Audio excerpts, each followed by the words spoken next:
MTW's position with response to disaster assistance is to start with an ANAT team, an Advanced Needs Assessment Team. These are highly trained, well-trained volunteers, experienced volunteers, who go into a disaster situation to see what's going on the ground. They check security, they check needs, they check places to work, they look for a church partner. The assessment team landed today at 12:30, Friday, January the 22nd at 12:30. Our teams are not first responders. That's important to understand. We don't come in the minute the dust settles, so to speak. We come in later because we plan to stay longer. We live in the midst of the people. We build relationships. We have a chance to witness to what Christ means to us. Since people are always watching, we hope that they'll be attracted by what we do and who we are in their midst. We have a ministry of presence that way. That team will assess. They'll do all these things. They'll look and they'll decide and they'll help us start the planning process. And then when they come back, even before they come back, we'll start looking at the next step. Our position or our approach in responding like that is always to work through the church. That's one distinctive of MTW, of Mission to the World. We don't just go and show up and work. We have to work through the church. The Lord compels us to do that. The love of Christ compels us to do that. And the way that works is we expect after the disaster is over, even in the course of a disaster, people will be attracted to Christ. Our teams are the hands and feet of Christ, and we'll have new churches planted, new believers worshiping Christ with the ones that are already there.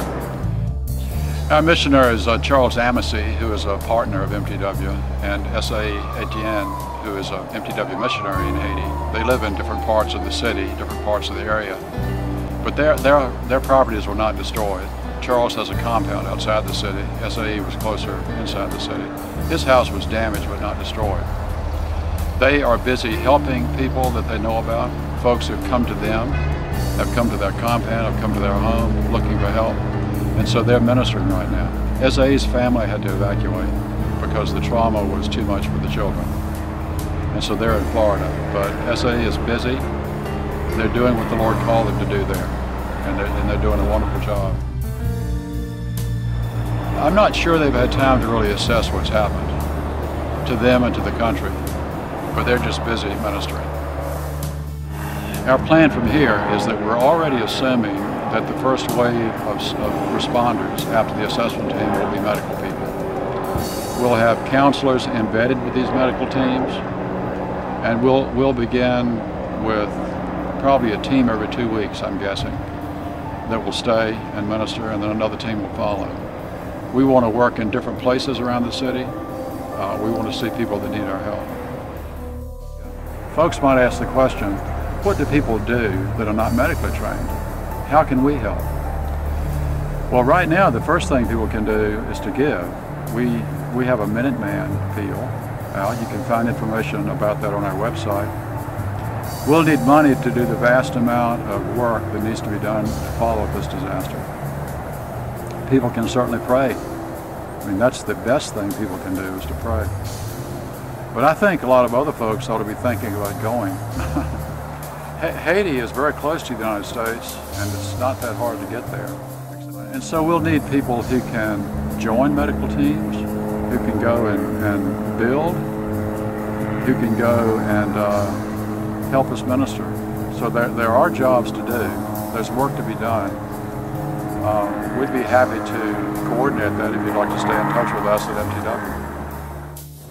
Our heart's desire, I think, is to see flourishing Reformed churches, Reformed congregations in that city that will expand and perhaps even become a big presbytery.